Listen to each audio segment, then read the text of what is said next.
Stáno Machovčák, on je večný úsmev na tvári, energia z neho vyžaruje.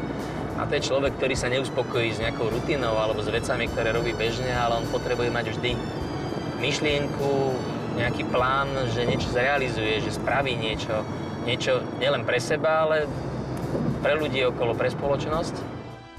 Môj spolurodák Jožko Kroner, ktorý sa narodil nedaleko 200 metrov od môjho domu, hral vo filme Tisícročná včela starého Pichandu a vždy hovoril svojmu psovi Zanzibar, pôjdeme spolu na Madagaskar. Zdá sa, že Madagaskar je ako si tajomne prepojený so slovenskou krajinou.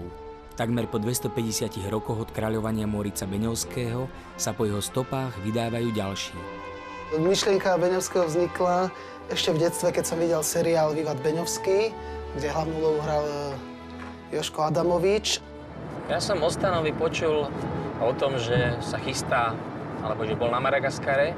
A prvýkrát som čítal zápisky, ktoré Stano spísal aj so svojimi kamarátmi, ak prvýkrát išli na Madagaskar. Tá ich prvá expedícia bola v roku 2007. A Stano ako letec sa rozhodol s svojou partiou, že tam pôjdu vlastným lietadlom. Je to veľmi návykové, ak človek raz privonia k lietaniu a zvlášť nad severným Slovenskom. Stano mal také tie exotické medzipristátia v Afrike. Oni raz, keďže Sudán je veľká krajina, tak mali medzipristátie aj v Sudáne. Potom leteli niekde do Kene a z Kene už leteli cez mozambický prieplav na Madagaskar.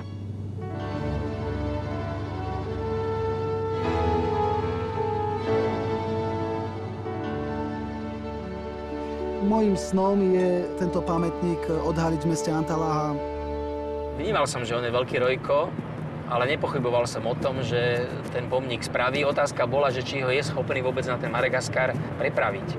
Vedel som, že chcem kompas, plachtu a sťažeň, hej? A to bol vlastne celý prvý môj návrh.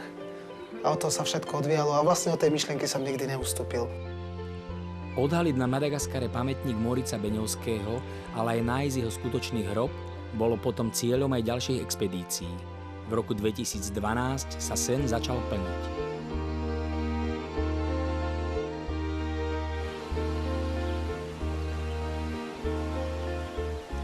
Čo je pre mnohých neznámou a nebezpečnou exotikou, je pre Stana Machovčáka návratom medzi priateľov.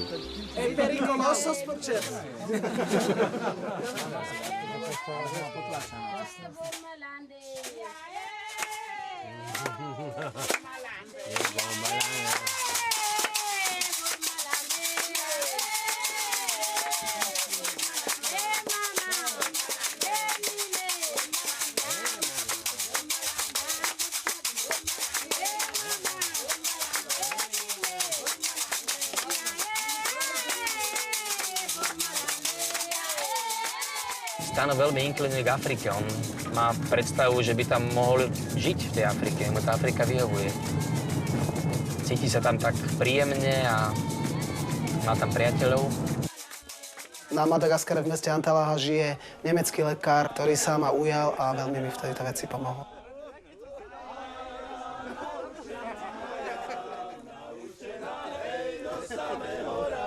Pretože to je opravdu pre nás rajská záhrada. Takže ďakujeme, že nám priblížili večnosť a už vieme asi, ako to tam bude. Takže ešte raz ďakujeme.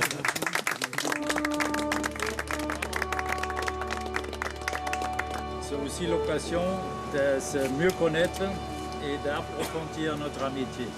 Et nous espérons que ce n'est pas la dernière fois que vous êtes passé ici chez nous, parce que le travail commence seulement. Nedaleko odtiaľ sa vtedy už pripravovala nevšedná udalosť. V januári 2012 Slováci a Malgaši spolu odhaľovali pomník Morica Beňovského a otvárali nové námestie s jeho menom.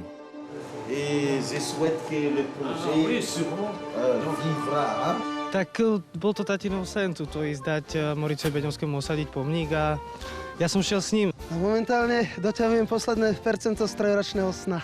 Je profite de l'occasion de saluer tout le monde, dire bonjour et de remercier tous les acteurs qui ont participé à la mise en place de ces monuments. Et surtout, j'invite encore tous les acteurs à continuer à faire le projet tout entier et même les futures extensions. En fait, pour nous, c'est une importance capitale parce que le personnage tel que de Benowski contribue à la reconstruction de notre propre histoire. Je to pre mňa ohromná česť, že som tu s vami jednak mladšími ľuďmi, ktorí sa venujete slovenskej otázke Beňovského. Aj pre mňa je to malé dobrodružstvo. Nie také ako Beňovský, ale že sme tu tak ďaleko od Slovenska. Au point de vue touristique, c'est une très grande importance pour cette région, puisque ça a trait à l'histoire de Madagascar et c'est un moyen, disons, d'attirer beaucoup de touristes, notamment européens, dans cette région.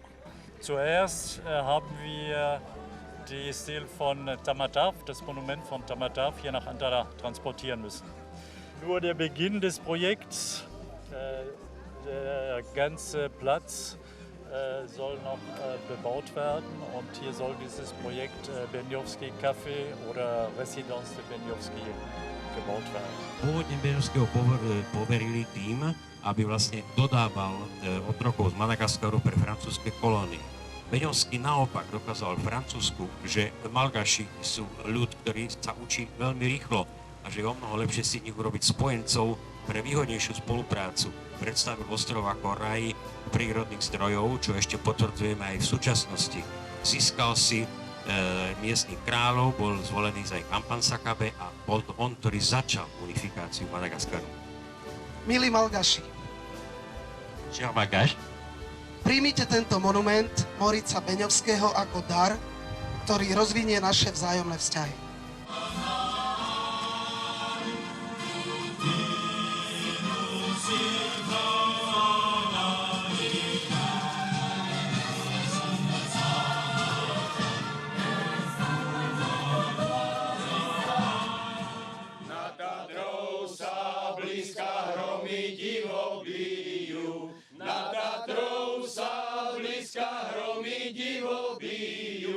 Zastavme ich, bratia, veď sa oni stratia, Slováci ožijú. Zastavme ich, bratia, veď sa oni stratia, Slováci ožijú.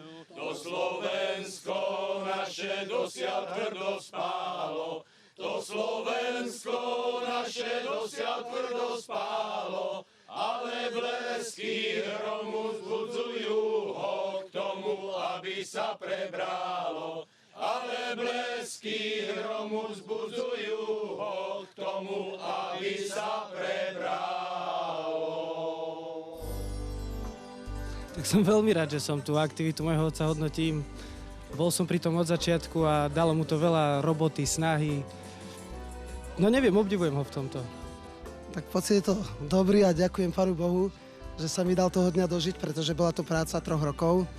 Dve miesta na opačných stranách Zemegule spojila krásna myšlienka. Rovnako ako pomník, aj projekt námestia Morica Beňovského sa rodil na pracovnom stole Stana Machovčáka. Akorát pred 2 mesiacmi sme boli takto na Madagaskare. Bolo by tam nejaké ubytovanie, vyhliadková väža na Indický oceán, čo pre nás Európanov by bolo veľmi vzácne. Tu je schodište od oceána, tu bude schodište dozadu k ulici, tu je tá botanická záhrada, tu je pomník, jazierko, ale ešte zvážujem, či to jazierko nedáme do botanickej záhrady. Keď máme nejakú myšlienku, tak za ňou ideme jak Beňovský. Proste ideme, jak povedal ten maďarský historik Lugoši, išiel za svojím cieľom aj cez mŕtvoly.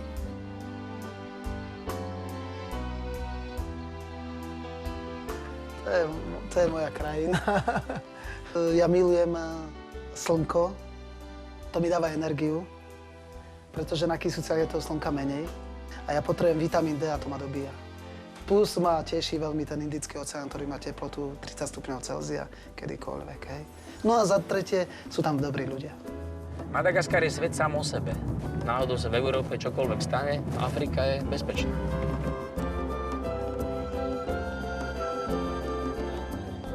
A takto sa túlame a lietame do Afriky. Ja nerada až tak lietam. To je problém. To je problém, že protiklady sa priťahujú. Môj manžel mi pol života prežil v lietadle. Ja teda nie. No ja by som tiež chcel poďakovať mojej manželke, že má takú trpezlivosť už 23 rokov. Takže ja som tú myšlienku podporila od začiatku a Nemám, som teda ako aj pyšná, že to Stanko urobil a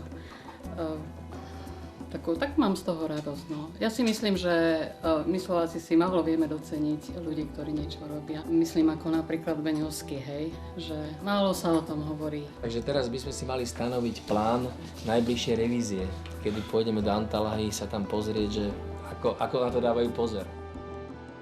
Ako Jožko Kroner povedal, korene nespretrháš. Keď sme sa opýtali po revolúcii, prečo keď dostal Oscara, nešiel do Ameriky, tak nám hovorí, že z korene nespretrháš. Celý život sa tým riadíme. Ale ja rád cestujem, aby som sa mohol vrácať domov. To je na to najkrajšie.